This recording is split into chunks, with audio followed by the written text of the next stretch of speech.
Hello बच्चों, इस video में हम आपकी हिंदी की बुक का 7वां पाठ मैं और मेरा देश, इस पाठ का हम अभ्यास करने जा रहे हैं।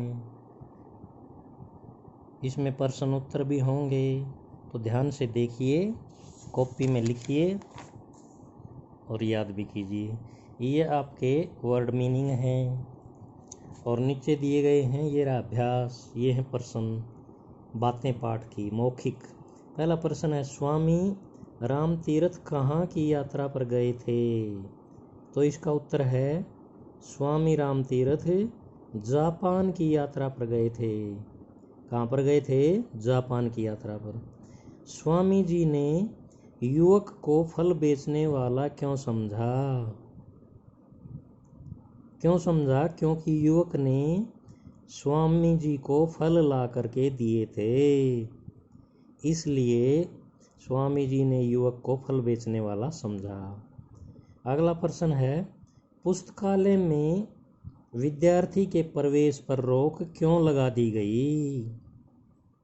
क्योंकि उस विद्यार्थी ने पुस्तकालय से जो पुस्तक ली थी उसमें से चित्र चुरा लिए थे, इसलिए उसके प्रवेश पर रोक लगा दी गई। क्या चुरा लिया था उसने? पुस्तकालय की पुस्तक में से चित्र चुरा लिए थे, इसलिए रोक लगा दी गई। अगला प्रश्न है, हमारी हीनता और श्रेष्ठता किस से जुड़ी होती है? हीनता माने होती है भाई हमारी घटियापन, और श्रेष्ठता होता है अच्छापन। हमारा घटियापन और अच्छापन किस चीज़ से जुड़ा होता है? यानी हम कब घटिया कहलाते हैं और कब अच्छे कहलाते हैं? हमारी हीनता और श्रेष्ठता हमारे कामों से जुड़ी होती है।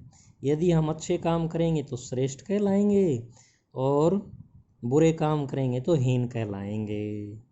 तो ये प्रश्न थे आपके, आपने जो करने हैं। अब अगला है, सही उत्तर पर सही का निशान लगाओ। इस प्रश्न में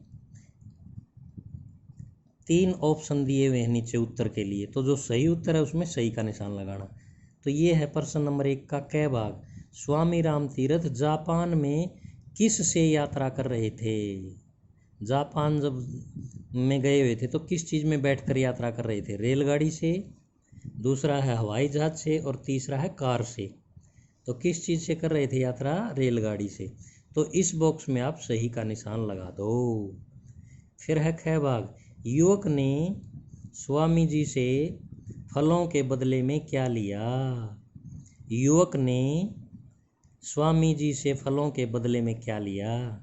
जैसे पिछले प्रश्न में मैंने आपको बताया था या पाठ पढ़ा हो, तो स्वामी जी ने जब युवक से पूछा कि इन फलों के कितने रुपए दूं, तो तब युवक ने क्या कहा था कि यदि आप इन फलों के रुपए देना चाहते हो तो मुझे आप रुपए मत दो।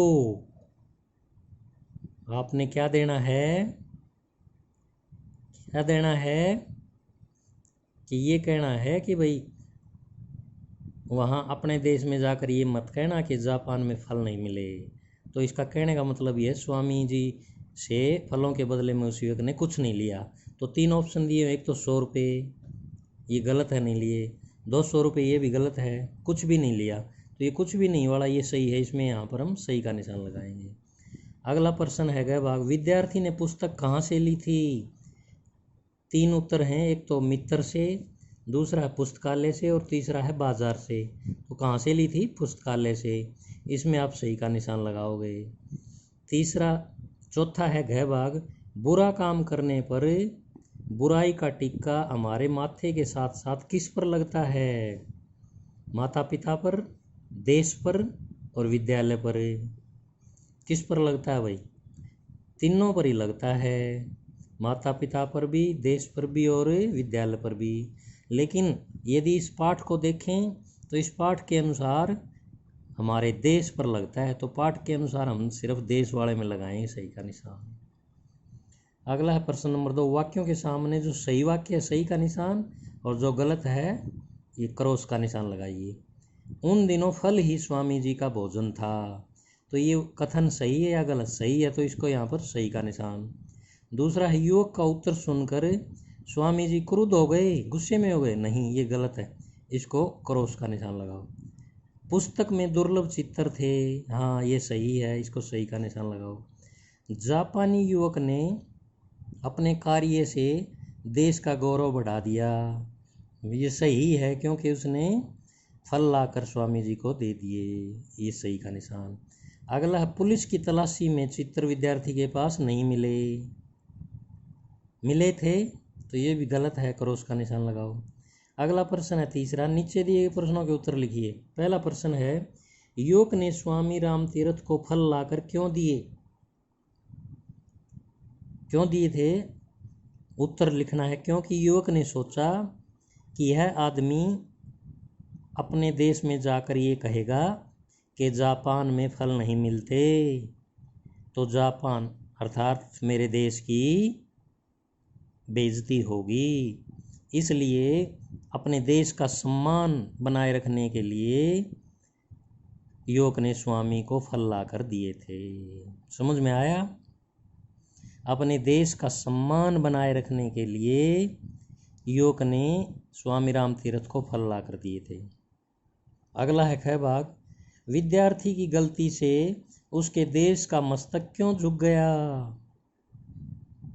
क्योंकि विद्यार्थी के साथ साथ जो उस विद्यार्थी के देश के और बच्चे थे उनका प्रवेश भी बंद कर दिया गया उस पुस्तकालय में, इसलिए उसके देश का मस्तक झुक गया। हमारे अच्छे काम का देश के सम्मान पर क्या प्रभाव पड़ता है? हमारे अच्छे काम का हमारे देश के सम्मान पर अच्छा प्रभाव पड़ता है, दूसरे देशों में हमारे देश का सम्मान बढ़ता है। पाठ में बताए गए किन्हीं 4 अशिष्ट आचरणों के नाम लिखियो। अशिष्ट माने बुरे, आचरण मीन काम, बुरे कामों के नाम लिखो। तो वो बुरे काम कौन कौन से हैं? आपने पाठ पढ़ा हो तो उसमें लिखा, जैसे ये रहा, क्या आप कभी केला खाकर छिलका रास्ते में फेंकते हैं? एक तो ये हो गया बुरा काम। अपने घर का कूड़ा बाहर खुले में फेंकते हैं? अपशब्दों का प्रयोग करते हैं? इधर की उधर लगाते हैं? अपने घर दफ्तर गली को गंदा रखते हैं?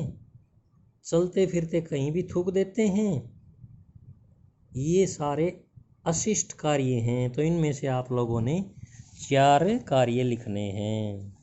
तो प्यारे बच्चों, आज की वीडियो में इतना ही। एक वीडियो और बनाएंगे इस पाठ की, वो बाद में कॉपी में लिखना और याद करना। तब तक नमस्कार।